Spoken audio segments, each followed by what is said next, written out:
오늘도 예배 자리에 나온 여러분 모두에게 말씀을 통해서 우리의 모든 문제가 또 해결받고 우리에게 새 힘을 얻는 귀한 시간 되기를 다시 한번 소원하면서 축복합니다.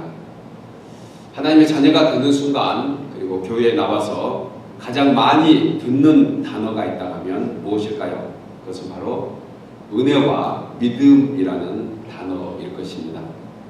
은혜, 그레이스라 하는 이 은혜는 선물이라고도 얘기합니다. 기프트라고 다 합니다. 그래서 이 은혜는 값없이 우리에게 거저주는 것, 이것을 은혜다. 하나님께서 우리에게 주시는 가장 큰 사랑 중에 하나가 바로 은혜라는 것입니다.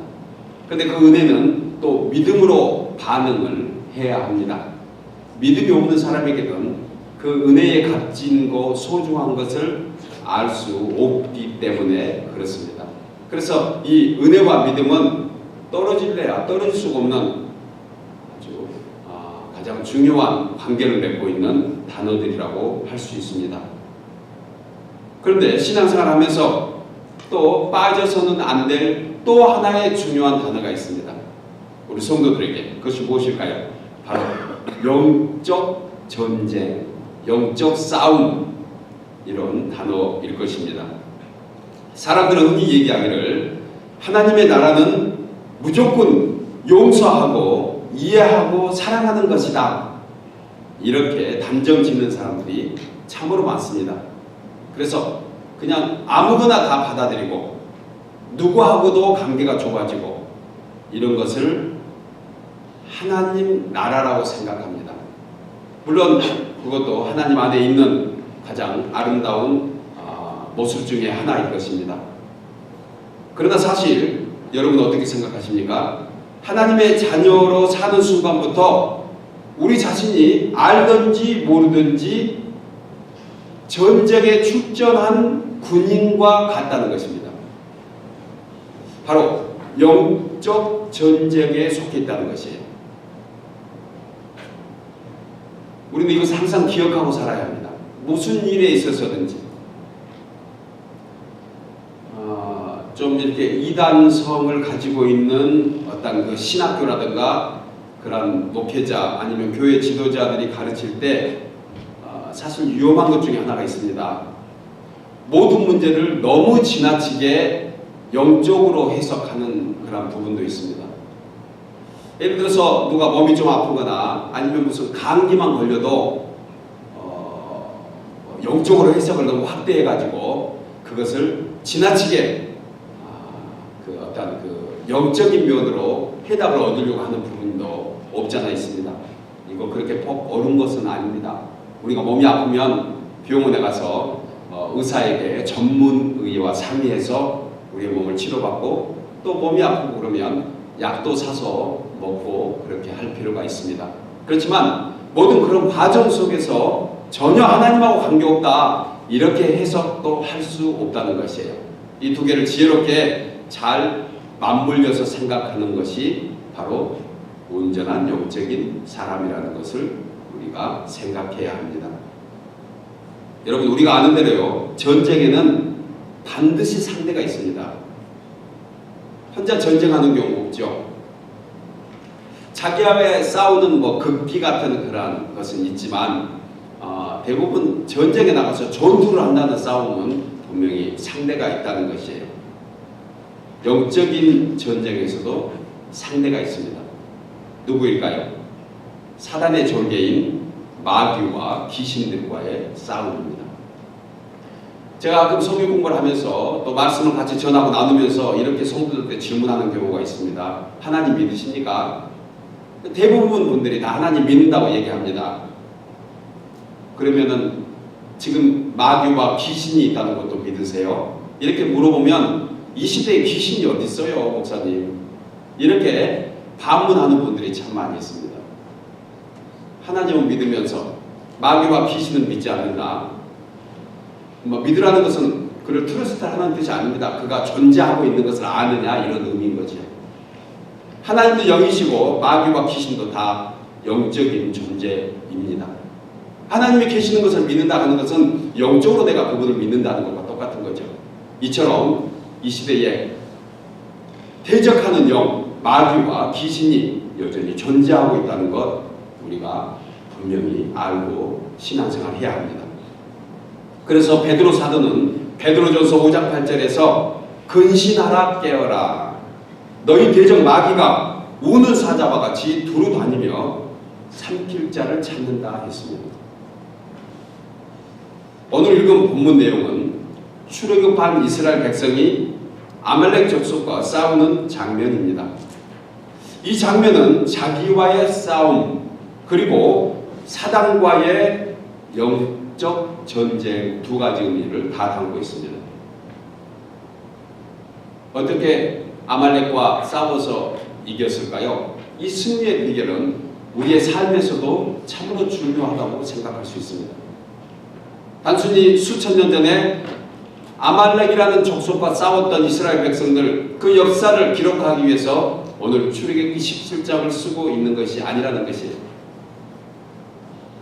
이 역사 속에서 오늘 우리에게 해주려고 하는 말씀들이 분명히 있다는 것을 우리가 생각한다면 오늘 말씀은 바로 우리가 현재 겪고 있는 우리의 삶의 모든 문제들을 해결받을 수 있는 가장 중요한 해답일 수 있다는 것입니다. 여호와 니시 여호와는 나의 깃발이라 즉 승리케 하시는 하나님이라는 의미가 있습니다. 여러분 세상과의 전쟁은 우리에게 속한 것이 아닙니다. 우리의 힘으로 사단과 싸워서 이길 수 있는 힘만 가지고 있지 않습니다. 결코 우리는 그들과의 단독으로 싸워서 이길 수 있는 힘은 우리가 가지고 있지 못하다는 것이에요. 우리의 힘만 가지고 싸운다면 결국 패배할 수밖에 없지 않을까 이런 생각을 우리는 해야 합니다. 하나님 우리를 대신해서 적과 싸워줄 것을 약속하신 이유는 우리의 힘만 가지고 그들을 대적할 수 없기 때문에 하나님께서 함께 하실 때 승리할 수 있다는 것이에요. 저는 오늘 본문을 통해서 이스라엘 백성들이 아말렉과의 싸움에서 승리하는 비결을 보면서 우리도 어떻게 이 세상에서 승리케 하시는 여호와 니시의 능력을 소유할 수 있을까 함께 생각하면서 세 가지 은혜를 나누려고 합니다. 첫째로 승리의 깃발을 위해서는 하나님의 능력에 붙잡혀야 합니다. 본문 9절에 모세가 여호수아에게 이르되 우리를 위하여 사람들을 택하여 나가서 아말렉과 싸우라. 내일 내가 하나님의 지팡이를 손에 잡고 산 꼭대기에 서리라. 당시에 이스라엘 백성들은 전쟁을 할 수 있는 능력이 전혀 없습니다. 그들은 애굽에서 나온 지 얼마 되지 않았고 고작 가지고 나와봐야 쇠붙이 몇 개 정도, 사실 농기구조차도 그들에게는 아마 소유하고 있지 않았을 것입니다. 얼떨결에 밤에 수십만 명의 사람들이 한꺼번에 하나님의 부름을 받고 쫓겨나오듯이 광야로 나왔던 사람들입니다. 그러니까 군대도 어디 있겠어요? 군대도 물론이고 뭐 조직조차도 생각도 못했을 것입니다. 군 장비 하나도 없는 그들은 오합지졸에 불과했을 것입니다. 그런데 뜻밖의 아말렉이라는 강적을 만났습니다. 이스라엘에게는 아주 큰 위기가 닥친 것입니다. 이런 형편과 처지를 모세가 모를 리가 없습니다. 그런데 모세는 얘기합니다. 여호수아에게 나가서 아말렉과 싸우라. 모세가 어떻게 이렇게 담대하게 얘기할 수 있었을까요? 모세가 자신의 형편을 너무 잘 알면서도 우리가 저들에게 항복하자 그렇게 얘기하지 않고 가서 아말렉과 싸우라고 얘기할 수 있는 이유가 무엇일까요? 그것은 바로 자신의 손에 하나님의 지팡이를 잡고 있었기 때문에 그렇습니다. 출애굽기 4장에 보면 모세의 나이 80이 되었을 때 하나님은 그를 불러서 애굽의 바로 왕에게 가라고 말씀합니다.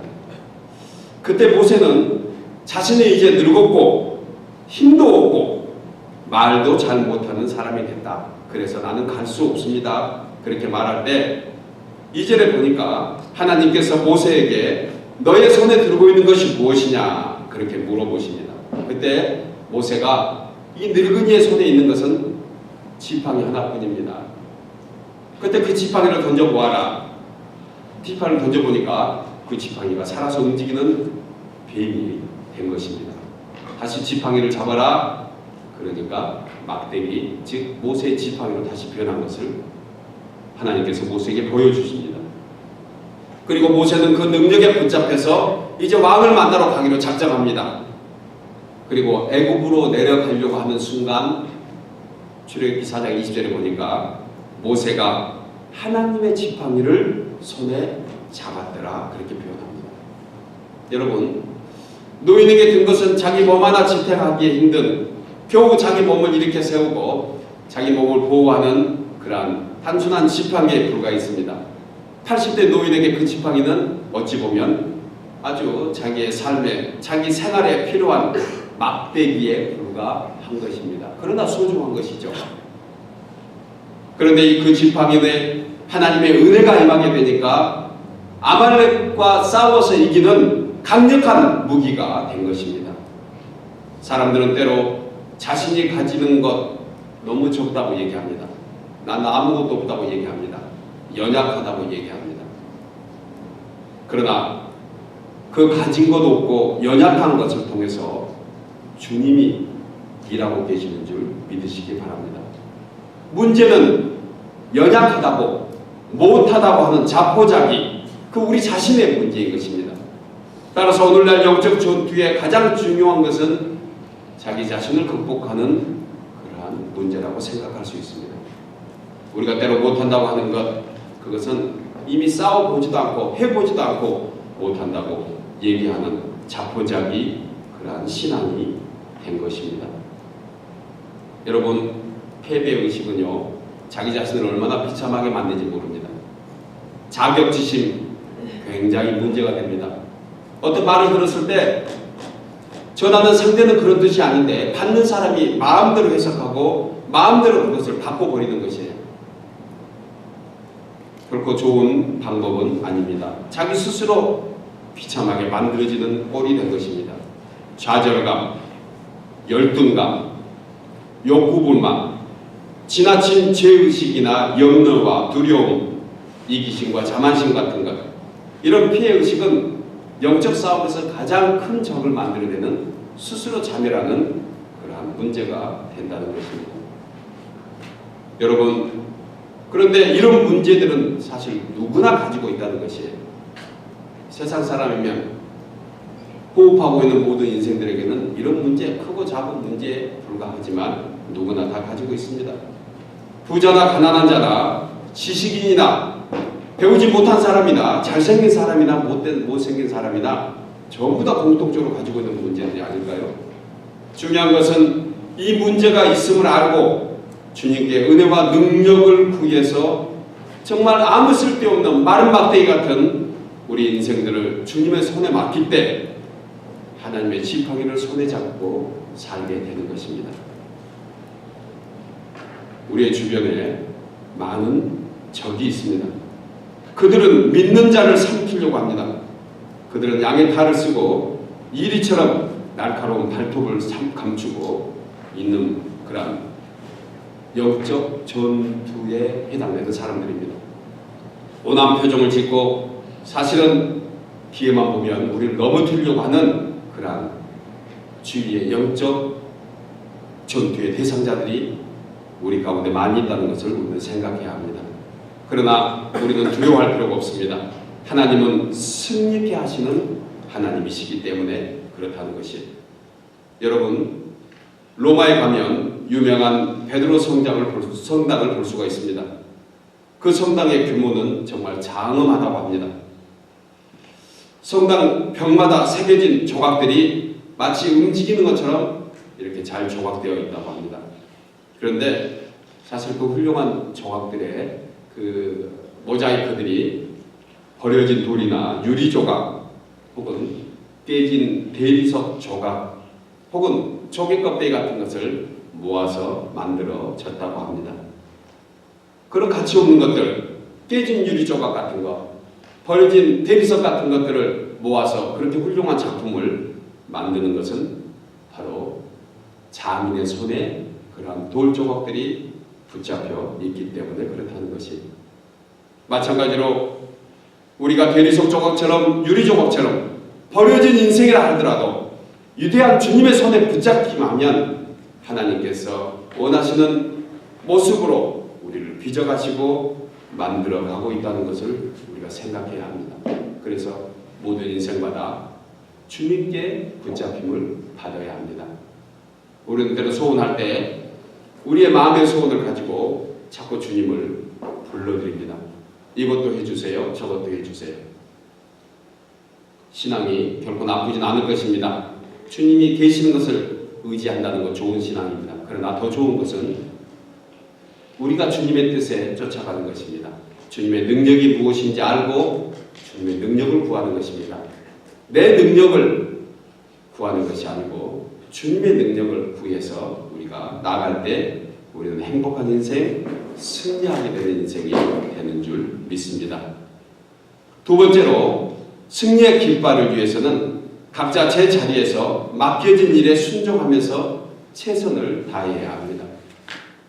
본문 10절에 여호수아가 모세의 말대로 행하여 아말렉과 싸우고 모세와 아론과 훌은 산 꼭대기에 올라갔다고 말씀하고 있습니다.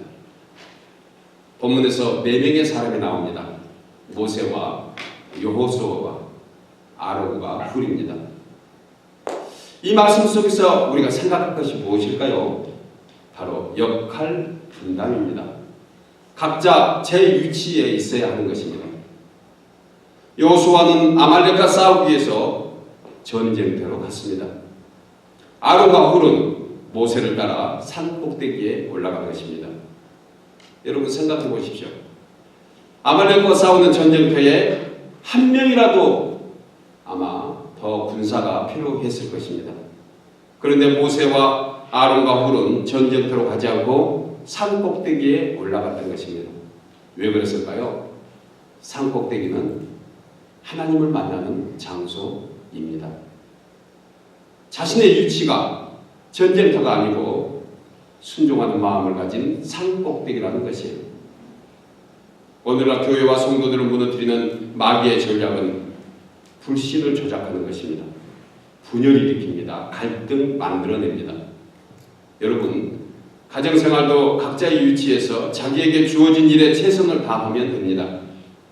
아버지는 아버지대로, 엄마는 엄마대로, 자녀는 자녀대로 자기의 위치에서 자기에게 맡겨진 일에 최선을 다하면 될 것입니다. 이처럼 교회에서는 성도로서 자기에게 맡겨진 위치에서 자신이 할 수 있는 최선의 일만 다하면 될 것입니다. 하나님은 큰 일을 하는 사람보다 작은 일에 순종하면서 성실히 최선을 다하는 사람을 기뻐하는 줄 믿습니다. 그래서 주님은 과부의 두렙돈을 칭찬하셨습니다. 5달란트 받은 사람이나 2달란트 받은 사람이나 똑같이 다 칭찬을 하시고 계신 것입니다. 재물이 많으면 많은 대로, 적으면 적은 대로, 능력이 있으면 있는 대로, 능력이 좀 부족하면 부족한 대로 거기에 합당하게 주님께 드려지면 되는 것입니다. 그래서 무슨 일에 있어서 억지로 하는 것이 아니고 겸손히 순종하는 사람을 충성되다, 그렇게 말씀을 하고 계신 것입니다. 여러분, 성도는 마귀의 괴계가 분명히 있음을 알아야 합니다. 갈등과 분열을 조작하고 성도 간의 불신의 씨앗을 뿌리고 다니지 말아야 하는 것입니다. 무슨 마귀의 탈을 쓰고 귀신의 모습을 하고 다니는 것이 아닙니다. 이리의 발톱을 숨기고 양의 탈을 쓰고 다닌다는 것을 우리는 생각해야 합니다. 교회를 불평하고 목회자를 불신하도록 합니다. 성도 간에 이간질하고 아평과 원망을 아름답게 꾸며가면서 불신의 씨앗을 뿌리고 다닌다는 것이에요. 그래서 바울은 로마서 12장에서 너희는 이 세대를 본받지 말고 마음을 새롭게 함으로 변화를 받아 하나님의 선하시고 기뻐하시고 온전하신 뜻이 무엇인지 분별하라고 말씀하고 있는 것입니다. 사랑하는 여러분, 성도는 각자의 신앙을 지키고 주의 나라를 위해서 합당한 자리가 있음을 분명히 알아야 합니다. 그 위치에서 감사함으로 겸손히 순종할 때 영적 싸움에서 승리하는 여호와 니스의 깃발을 세우게 될 줄 믿습니다. 마지막 세 번째로 승리의 깃발을 위해서는 하나님께 기도해야 합니다.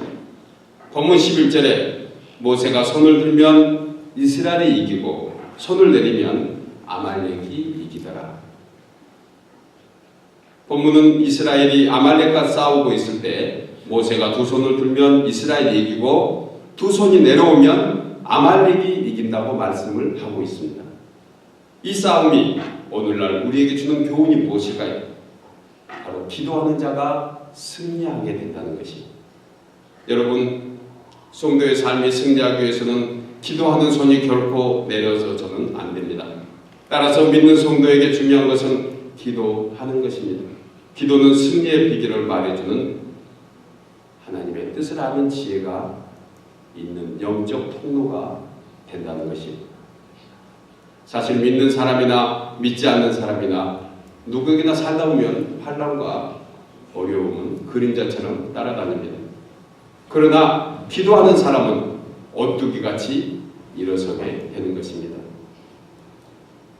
여러분, 이런 말이 있습니다. 그림자를 보지 않으려면 빛이 비치는 방향으로 자신이 서라. 빛이 제 얼굴 앞에서 비치게 되면 그림자는 제 뒤에 있을 것입니다. 그러면 그림자는 보이지 않을 것입니다.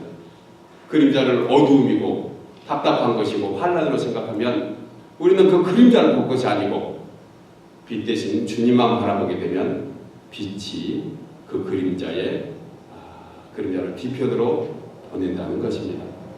여러분, 저는 오뚜기를 참 좋아합니다.